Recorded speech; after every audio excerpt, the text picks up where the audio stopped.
Thank you, ma'am.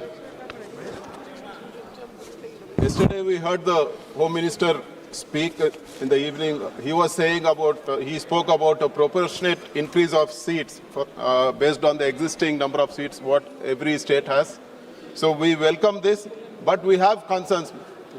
Madam, we have concerns because a mere oral commitment is not enough. I will tell you an example also. On this very floor of the House during the partition of the state, both the Congress and BJP promised us, the then Prime Minister himself promised us special category status for the state. It was an oral promise and it was not kept up. So we demand that it be, whatever commitment was given yesterday evening be incorporated in the bill. Yes. I will tell you a reason also. One of the amendment passed by Sri OICG carries the same content. If that amendment is accepted, the same thing whatever the Honorable Home Minister has promised in the floor of the House will be incorporated into the bill. So we demand that it be put, whatever promise was given may be part of the bill. And a lot of members spoke about regional imbalances. So in a way we are addressing the regional imbalances of the country, but the regional imbalances of the states also should be taken into consideration. Each state has various regions, and after the delimitation process, regional imbalances should not arise in every state. This is a very important aspect.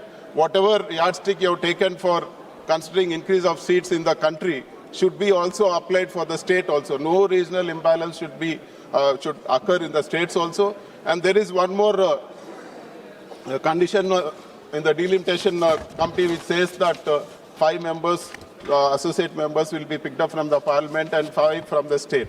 Madam, we have a doubt. What if the state speaker does not give the opposition parties even 1 member? So fair representation should be there for all the parties, be it the ruling or the opposition. So we demand that this also be incorporated in the bill. So some comfort should be given regarding this.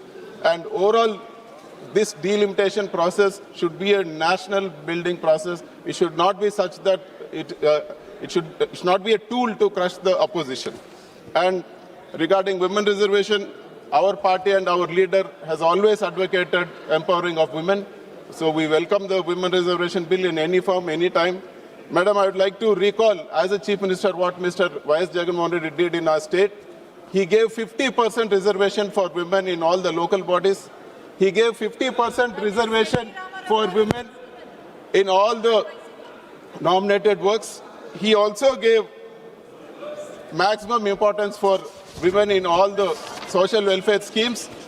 He proposed, all the 32 lakh outside patas what we have given in the state were registered in the name of women, and all the social welfare schemes were given through the women.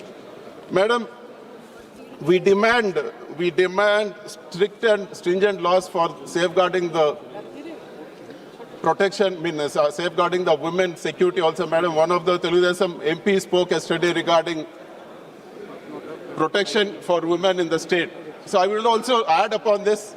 Recently, Madam, 4 MLAs were caught videotaped, audio taped in Andhra Pradesh harassing women on the, they made video calls and harassed women. 4 MLAs were caught. This is not just one vague allegation.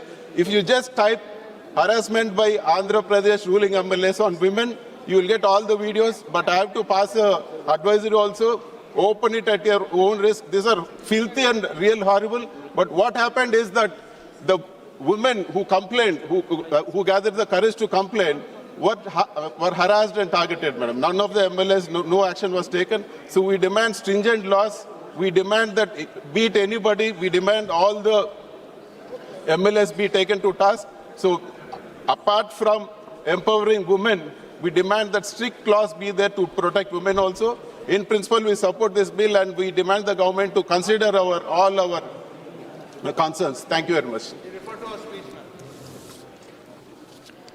माननीय सदस्य श्री राजीव रंजन जी।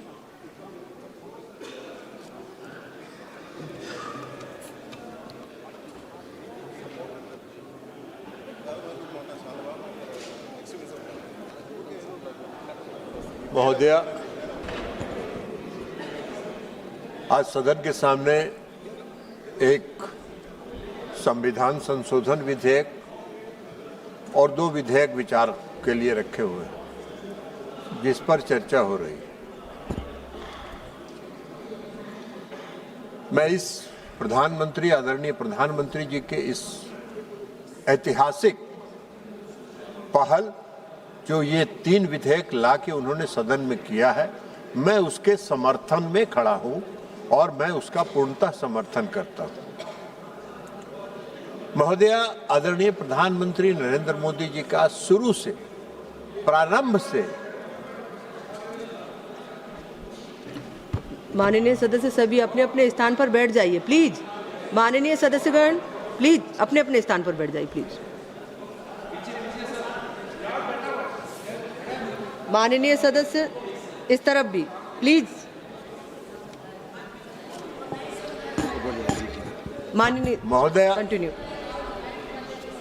महोदया, प्रधानमंत्री जी का शुरू से, प्रारंभ से एक विजन रहा है और वो विजन रहा है सबका साथ, सबका विकास, सबका विश्वास और सबका प्रयास।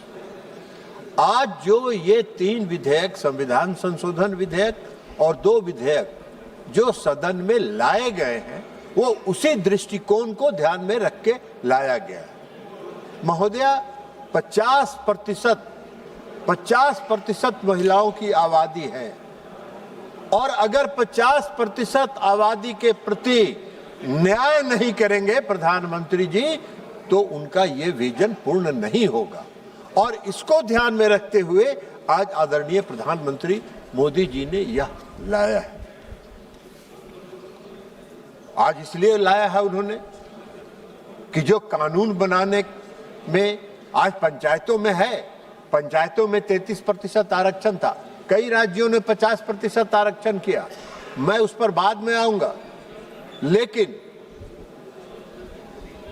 प्रधानमंत्री जी ने भी कल कहा और सारे गांव में इस बात की चर्चा है कि मैं पंचायतों में तो वर्षों से शासन चला रही हूं। इस देश का कानून बनाने में, राज्य के कानून बनाने में मेरी भागीदारी कब होगी? और इसको ध्यान में रखते हुए प्रधानमंत्री जी ने उन 50% महिलाओं के प्रति न्याय किया है और न्याय करके यह बिल लाने का काम उन्होंने किया। आज आवश्यकता इस बात की है कि उनको कानून बनाने में सहभागिता उनकी सुनिश्चित होनी चाहिए।